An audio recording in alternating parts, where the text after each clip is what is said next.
বাশার আল আসাদের ২৪ বছরের সাম্রাজ্যের পতন হয়েছে। প্রবল বিদ্রোহের মুখে সিরিয়া ছেড়ে পালিয়েছেন বাশার। দেশ ছেড়ে সপরিবারে রাশিয়ায় আশ্রয় নিয়েছেন সিরিয়ার সদ্য প্রাক্তন প্রেসিডেন্ট। রাজধানী দামাস্কের পাশাপাশি একের পর এক শহর দখল করে নিয়েছেন বিদ্রোহীরা। দীর্ঘ ৫৪ বছরের নিরঙ্কুশ পরিবারতন্ত্রের পতন লেখা হয়ে গিয়েছে মাত্র ১২ দিনেই। কিন্তু কোথায় গেল বাশারের বিশাল সৈন্যবাহিনী?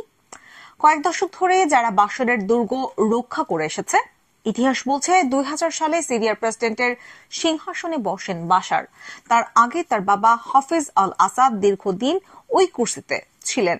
১৯৭০ সালে সিরিয়ায় একটি গণঅভ্যুত্থানের মাধ্যমে ক্ষমতায় আসেন তিনি। তারপর থেকে এক নায়কের মতোই সিরিয়ার শাসন করেছে আসাদ পরিবার।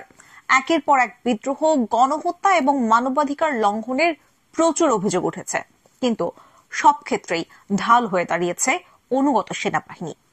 বাবার মৃত্যুর পর বাবার প্রদর্শিত পথে হেঁটেছেন বাশারও। সেবারও প্রশ্ন উঠেছে, কিন্তু লাভ হয়নি।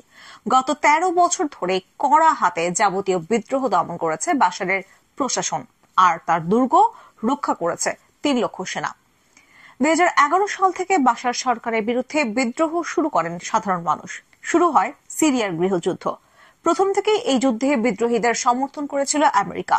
অন্যদিকে সিরিয়া সরকারের পাশে দাঁড়ায় বন্ধু রাশিয়া এবং ইরান।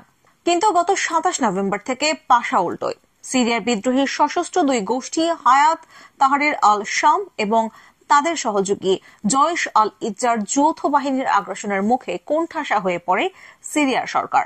রবিবার রাজধানী দামাস্কের পাশাপাশি একের পর এক শহর চলে যায় বিদ্রোহীদের দখলে। আন্তর্জাতিক সংবাদ মাধ্যমগুলির দাবি, প্রায় বিনা বাধাতেই রাজধানী দখল করে নিয়েছে বিদ্রোহীরা। মিত্র দেশগুলিও বিভিন্ন সমস্যায় জর্জরিত থাকায় প্রয়োজনীয় সাহায্য পাননি বাশার। ফলে বিদ্রোহীদের আগ্রাসনের মুখে কোনো প্রতিরোধই গড়ে তুলতে পারেনি তার বাহিনী। রণে ভঙ্গ দিয়ে পালায় বাশারের ৩ লক্ষ সেনা। আসাদের দুর্গের দখল নেয় বিদ্রোহী জনতা। দামাস্কে স্বাধীন শহর বলে ঘোষণা করা হয়। আসাদের স্বৈরাচারী শাসন থেকে সিরিয়া মুক্ত হয়েছে, এই মর্মে প্রচার শুরু হয়ে যায়। বাশার দামাস্কাস ছাড়তেই শুরু হয় উল্লাস। চাপের মুখে প্রধানমন্ত্রী মোহাম্মদ গাজী জালালিও জানিয়ে দেন তিনি ক্ষমতা হস্তান্তরের জন্য প্রস্তুত, তবে তা হোক শান্তিপূর্ণভাবে।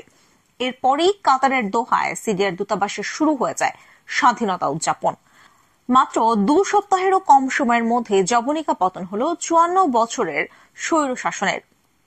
১৩ বছরের চেষ্টায় যা হয়নি, মাত্র ১২ দিনেই তা করে দেখালেন বিদ্রোহীরা। তার জেরে পলাতক সিরিয়ার সেনাবাহিনীর ৩ লক্ষ সৈন্য। বাশারের পতনের সঙ্গে সঙ্গে সিরিয়ায় ১ দশকেরও বেশি সময় ধরে চলে আসা গৃহযুদ্ধ শেষ হবে বলে আশাবাদী জনতা।